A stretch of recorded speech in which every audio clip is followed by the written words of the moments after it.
I can't help but notice something with this whole Biden files thing. You see, we talked to Megyn Kelly about it yesterday, and what we know is the Biden files had info about United Kingdom. Okay, so UK. Had info on Iran. All right. Also had info on Ukraine.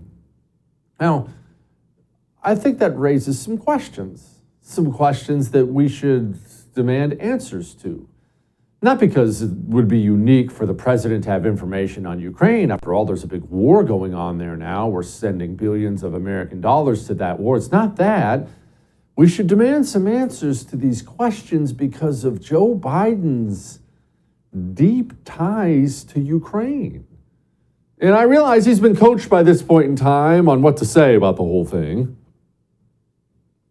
4 years after being vice president, I was a professor at Penn. They found some documents in a box in a locked cabinet, or at least a closet. And as soon as they did, they realized there were several classified documents in that box. And they did what they should have done. They immediately called the archives, turned them over to the archives, and I was briefed about this discovery and surprised to learn that there were any government records that were taken there to that office. But I don't know what's in the documents. I love that. I was surprised to learn that there were any documents taken there to that office. just being honest. Just speaking off the cuff, Joe. Okay, but let's circle back to this. Hunter Biden. I know we know this, but we have to bring this up again. Hunter Biden sat on the board. You know anybody who sits on a board? Let me tell you a little something about it, because I know a guy, actually I know a couple guys, who either are on boards or their wives are on boards. And this is how it generally works. One of them, well, I'm not going to go into the details of it, but this is how it works for his wife. You see, his wife, she got appointed to sit on a board of this major company. And I was just curious, what does that look like? I don't sit on any boards. I know you're going to find that shocking, but I'm not welcome in the boardrooms. I don't sit on any boards. But okay, so what does it look like? You sit on a board. Well, you know what it looks like for her? This is just one situation. I'm sure it can vary quite a bit, but I've heard similar stories. You know what she has to do? 4 times a year. Once every quarter, she has to go to a meeting. Oftentimes, that meeting is a retreat. Now, you should know that we're talking first-class travel, 5-star resorts. A retreat being you go to some luxury resort for a week out in Las Vegas or in Aspen or something like that. Of course, fly first-class private jet sometimes. 4 times a year she has to do this. She goes and sits down for a few days, a week long, all expenses paid, by the way, food, drinks, everything. And she has to go into some meetings, okay? So sounds like pretty light duty, right? $250,000 a year. $250,000 a year this woman gets paid for 4 trips, 4 meetings a year. Sometimes it's not a trip, actually. Sometimes they just meet in the fancy boardrooms here. But again, not exactly heavy lifting. That's what sitting on a board is. Lots of times, that's what it is. Joe Biden's son, is a lifelong drug addict, a complete disaster of a human being.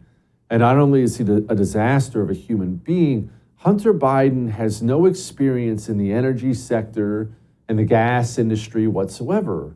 So in that horribly corrupt country, Ukraine, we were just discussing, when a corrupt company, it's known to be corrupt, Burisma, hires Hunter Biden on for $83,000 a month. Again, not heard of, that's what they do, with no experience whatsoever. You, the American citizen, are obligated to ask, why? And then we have the latest revelation here, because remember, Joe Biden had a prosecutor fired. He admitted it on camera. He fired a prosecutor, actually bragged about it on camera, fired a prosecutor who was looking into Burisma, that company his son worked for. He did that while he was vice president. And now Joe Biden has documents related to Ukraine in a private office where he's not supposed to have these documents. And I think it's perfectly acceptable. In fact, I think it's something we should do to ask, what were these documents about? What's going on there? There's enough ugly connections between the Biden family and Ukraine to ask that question. And I am thrilled to see the Republican-controlled Congress has already signaled that they intend to investigate this whole thing. And let me clarify something for you. Speaking of the Republican-controlled Congress and investigations and impeachments, we'll get to that in a second and things like that. You're going to be seeing a ton of that now. Investigation after investigation after investigation. And I want to caution you against something. If you're a normal person, which you probably are, if you're a normal person and you miss the country you used to have, you miss living in a relatively normal place, and you really just want everything to work the way it used to work, and you kind of want everything to calm down. It's too much noise out there. Everything just calm down. When Republicans start doing all these investigations, you may be tempted. You may be sucked into the whole, no more investigations, guys. That's what Democrats do. Let's just legislate. I just want no more wasting time. And let me caution you on something.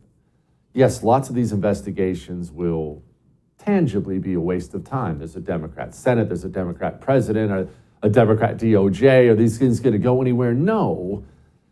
But it is really, really, really important that we cease being the Bill Barr, there won't be a tit for tat party, and we have to be a you did it to me, so now I'm going to do it to you party.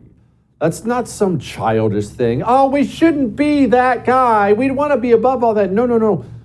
If we want these people to stop weaponizing the government, stop investigating every single Republican we can find, if we want these people to stop using every ounce of power they have to attack their political opponents, then we have to respond in kind. Because again, you're not dealing with Democrats, with liberals, with lefties. You're dealing with communists. You're dealing with people who only understand fear and pain. That's all communists have ever understood. These people, none of them, they're never going to wake up one day ever and say, guys, we've taken this investigation stuff too far. It's gone too far. Look, I don't feel right. We got to back off. They're never going to have that moment. The only chance you have at ever getting them to stop doing what they do is for them to wake up and say, oh gosh, now they're doing it to us. Hey man, maybe we shouldn't do this again next time because I don't want to be investigated. Hey, let's back off here because they're gonna do it to us. That's your only chance to stop them. And remember, they're not done with Donald Trump yet, speaking of all this stuff. You hear him on MSNBC? So I don't know if this is the end of the beginning or the beginning of the end, but I think we're going to enter a new phase where we will see criminal charges out of Georgia with respect to the former president on this aspect of what he did to overthrow the will of the people.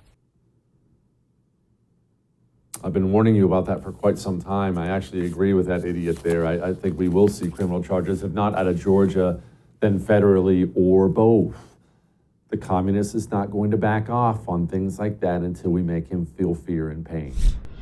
Support the First TV today and get instant access to exclusive specials like Who is Ron DeSantis, the history of FBI scandals, and America's worst presidents. Visit thefirsttv.com/support or download the First TV app to become a supporter and start watching today.